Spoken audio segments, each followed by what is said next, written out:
Hier soir, les dirigeants de l'UE ont décidé de créer une force multinationale pour l'Ukraine. C'est franchement le sommet de l'escalade. Et puis voilà que le prochain énorme mensonge de guerre de Zelensky vient d'éclater au grand jour, ce qui me laisse complètement stupéfait. Regardons ensemble ces deux sujets brûlants. C'est parti. Commençons d'abord par Zelensky, parce que lui, encore une fois, il a fait une bourde monumentale, et à ce stade même, le dernier des naïfs devrait avoir compris qu'on nous ment de A à Z sur ce qui se passe en Ukraine. Cette fois, c'est la ville stratégiquement importante de Kupiansk qui est au cœur de l'affaire. Les Russes ont annoncé l'avoir entièrement conquise le 20 novembre, un succès militaire majeur pour eux, mais aussi un coup de com' pour leur propagande. Mais voilà que Zelensky, 3 semaines plus tard, à peine publie une vidéo tournée à Kupiansk en affirmant que tout cela n'est qu'un énorme mensonge de propagande, que tout est truqué. Euronews écrivait alors « Zelensky dément les affirmations russes selon lesquelles Kupiansk serait occupé en s'y rendant personnellement ». Le président ukrainien a publié vendredi une vidéo tournée à Kupiansk, dans la région de Kharkiv, où il a inspecté lui-même des positions ukrainiennes situées à moins de 2 km des troupes russes, donc à portée des drones et de l'artillerie de Moscou. Dans l'extrait publié vendredi sur les réseaux sociaux, on voit Zelensky debout devant un panneau criblé de balles portant le nom de la ville à l'entrée de Kupiansk. Et là, regardez ces images de Zelensky, il est devant le panneau d'entrée de la ville et déclare, je cite, « Vous voyez tout ça, ce sont des mensonges des Russes. Je peux me déplacer librement ici à Kupiansk et ça prouve que les Russes ne l'ont pas du tout conquise. » Évidemment, les médias occidentaux ont immédiatement repris cette vidéo et accusé la Russie d'avoir diffusé l'un des plus gros mensonges de guerre de toute l'histoire. Sauf que, voilà, il y a un retournement total de situation.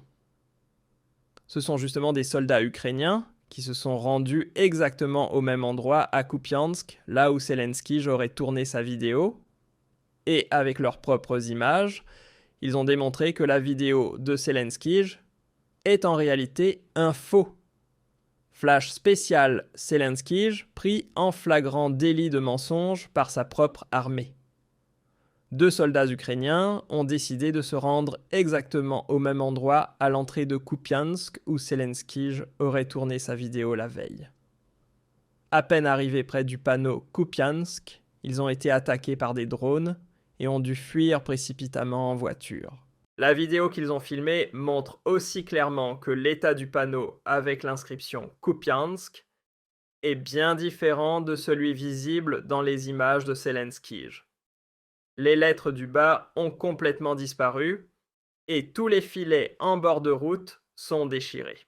Bref, Zelensky n'a pas filmé ça vendredi, mais bien longtemps avant. Il n'y a plus aucun doute, cette vidéo de Zelensky date d'il y a plusieurs mois. Médias, on attend toujours vos explications. Voici d'ailleurs, pour comparaison, une capture d'écran des 2 scènes. Et attention, d'après les propres déclarations de Zelensky, il aurait été filmé là, le 12 décembre, soit moins de 24 heures, avant que les 2 soldats ukrainiens ne s'y rendent à leur tour. Et quelle surprise, le lieu ne ressemble en rien à celui qu'on voit dans la vidéo de Zelensky, ce qui laisse clairement penser que la vidéo est entièrement falsifiée, ou plutôt qu'elle a été tournée bien plus tôt, probablement en septembre, à une époque où la ville était encore disputée et où Zelensky pouvait encore accéder à la zone tenue par les Ukrainiens à l'ouest.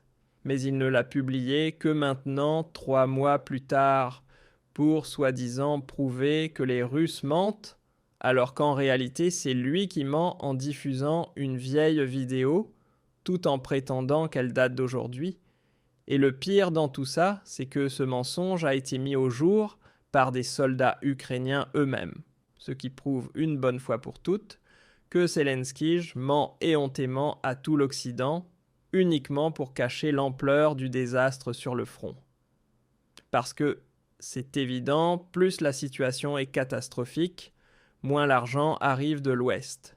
Mais ce mensonge est désormais la preuve la plus récente qu'il faudrait au plus vite se retirer complètement d'Ukraine et laisser le régime corrompu de Zelensky se débrouiller tout seul.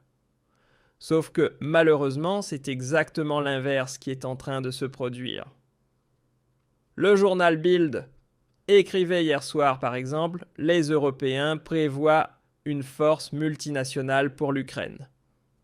Les chefs d'État et de gouvernement européens réunis lundi soir pour un dîner de négociation à la chancellerie se sont en effet mis d'accord sur une déclaration en faveur de la création d'une force multinationale pour l'Ukraine. Dans un document commun dont Bild a obtenu copie, il est indiqué que l'on souhaite coopérer afin de fournir à l'Ukraine, dans le cadre d'un accord visant à mettre fin au conflit, des garanties de sécurité solides, ainsi que des aides pour la reconstruction économique. Cela inclurait notamment une force multinationale dirigée par l'Europe composée de contributions de pays volontaires dans le cadre d'une coalition des volontaires, soutenue par les États-Unis. Franchement, on ne pourrait même plus inventer un truc pareil si on le voulait. Nos têtes pensantes de l'UE veulent maintenant très sérieusement envoyer nos propres soldats en Ukraine pour qu'ils finissent le moment venu directement en première ligne face aux Russes.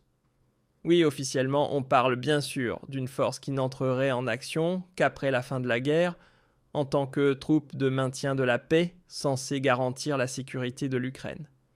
Mais connaissant nos va-t-en-guerre européens, ce déploiement ne tardera certainement pas, car le journal poursuit en écrivant « Les États-Unis doivent mettre en place un mécanisme de surveillance et de vérification du cessez-le-feu. Celui-ci serait instauré avec une participation internationale afin de pouvoir détecter à l'avance d'éventuelles attaques futures, tracer les violations du cessez-le-feu et y répondre.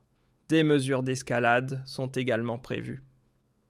Et attention, ce n'est pas fini. Les Européens envisagent en plus une procédure ukrainienne assortie d'un engagement juridiquement contraignant qui obligerait à prendre des mesures pour rétablir la paix et la sécurité en cas de nouvelle attaque armée. Et ça veut dire quoi concrètement ? Que nos troupes devront immédiatement entrer en action dès qu'un nouvel assaut armé aura lieu. Voilà donc la preuve ultime que l'Occident tout entier doit désormais participer activement et de manière permanente au combat, autrement dit, devenir une partie prenante à part entière de la guerre contre la Russie. Sympa non. Et bien sûr, une fois nos soldats sur place, il ne faudra pas longtemps avant qu'on trouve un joli prétexte pour provoquer une nouvelle attaque de la part de la Russie. Peut-être une opération sous faux drapeau, ou bien l'annonce soudaine que l'Ukraine va finalement rejoindre l'OTAN, ou encore, qui sait, une nouvelle échauffourée avec des rebelles qu'il faudra réprimer. Donc d'abord, on envoie nos troupes là-bas en période de paix, et ensuite, quand tout est bien en place, hop, la guerre redémarre d'un coup. Et une fois qu'on est engagé dans le conflit, il faudra bien sûr mobiliser toutes les armées d'Europe pour défendre notre liberté en Ukraine. Comme à l'époque, vous vous souvenez, en Afghanistan, dans la vallée de l'Hindou-Kush. Alors n'hésitez pas à me dire ce que vous en pensez dans les commentaires. Yeah.